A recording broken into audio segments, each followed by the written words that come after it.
പുതുതായിട്ട് നമ്മളൊരു സംവിധാനം തുടങ്ങിയപ്പോൾ ആദ്യം നമുക്ക് കുറച്ച് താമസം വന്നായിരുന്നു. പക്ഷെ നമ്മളിപ്പോൾ അതെല്ലാം മേക്കപ്പ് ചെയ്ത് പോവുകയാണ്. ഇപ്പം നമുക്ക് 24 ഇന്ന് കണക്ക് പറയാം, ഇന്ന് വരെയുള്ളൊരു കണക്ക് പറയുകയാണ്. 24-ാം തീയതി വരെയുള്ള 24/6/24 വരെ നമുക്ക് ടോട്ടൽ 3033 അപേക്ഷകളാണ് കിട്ടിയത്, സ്കൂളും കോളേജും ഉൾപ്പെടെ.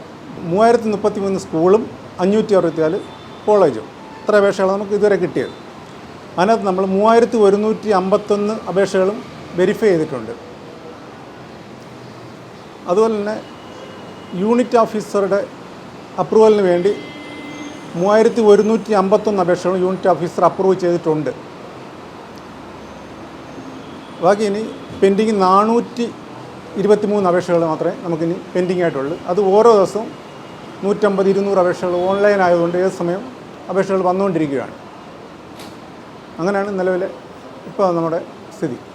അപ്പം നിലവിൽ പെൻഡിങ് ഇല്ലാത്ത സ്ഥിതിയിലാണ് പോകുന്നത്. നമ്മൾ പൈസ അടയ്ക്കുന്നവർക്ക് തൊട്ടടുത്ത ദിവസം തന്നെ കാർഡ് ഇഷ്യൂ ചെയ്തുകൊണ്ടിരിക്കുകയാണ്.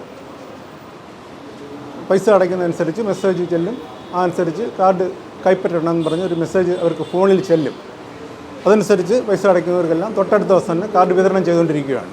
ഇത് അപേക്ഷ സമർപ്പിക്കേണ്ടതെന്ന് പറഞ്ഞാൽ കാർഡ് പുതുക്കാനുള്ള കോളേജ് കുട്ടികളാണെങ്കിൽ അവർക്ക് ഫോൺ വഴി വേണമെങ്കിലും ചെയ്യാം. അതുപോലെ അക്ഷയ കേന്ദ്രത്തിൽ പോയി കമ്പ്യൂട്ടർ സെൻറ്റർ എവിടെ വേണമെങ്കിലും പോയി ചെയ്യാം. ചെയ്യുമ്പോൾ അവരുടെ ഇപ്പം കോളേജ് വിദ്യാർത്ഥികളാണെങ്കിൽ അവരുടെ പുതിയ കോഴ്സ് സർട്ടിഫിക്കറ്റ്, ഇപ്പോൾ അവർ പഠിക്കുന്നതിൻ്റെ ഒരു കോഴ്സ് സർട്ടിഫിക്കറ്റ് പഠിക്കുന്ന സ്ഥാപനത്തിൽ നിന്ന് മേടിക്കണം. അതുപോലെ തന്നെ അവർ പുതുക്കാനുള്ളവരാണെങ്കിൽ പഴയ കാർഡ്, നിലവിൽ ഇപ്പോൾ വാലിഡിറ്റി തീർന്ന കാർഡാണെങ്കിൽ ആ കാർഡും കൂടെ അപ്ലോഡ് ചെയ്ത് വെക്കണം. അതുപോലെ തന്നെ വരുമാന APL BP കോളേജിനാകുമ്പോൾ വരുമാന പരിധിയുണ്ട്. അത് ഇൻകം ടാക്സ് കൊടുക്കുന്നവരുടെ മക്കൾക്ക് കിട്ടത്തില്ല.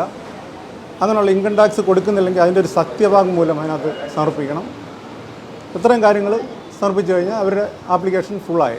അത് നമ്മൾ ഇവിടെ നമ്മുടെ സൈറ്റിൽ വരുമ്പോൾ നമ്മൾ വെരിഫൈ ചെയ്തിട്ട് അവർക്ക് കൊടുക്കാൻ പറ്റുന്നതാണെങ്കിൽ കൊടുക്കാറുണ്ട്.